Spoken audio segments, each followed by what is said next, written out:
Good afternoon, Warriors. Today is Thursday, January 3rd, 2019. Taking a look at our homework for this evening. In math, we've got our units of measurement test. That is tomorrow. It's our first attempt.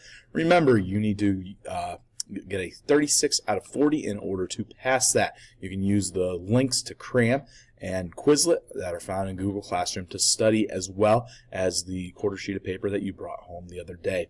In science, there is no homework. In social studies, you need to get Miss K's signature. That's right, Mom and Dad, you guys have homework tonight. You need to fill out the pink paper for our student teacher, Mrs. Kennedy, and that needs to be returned tomorrow. So parents, don't let your children down. Language arts, you need to bring books because tomorrow is library day. In literature, we have our happenings in history worksheet that is due on Friday, as well as all of our AR points for the quarter. Just a reminder, students are still required to fill out their agendas, but they do not need to be signed each evening. That's it for today. Have a great Thursday.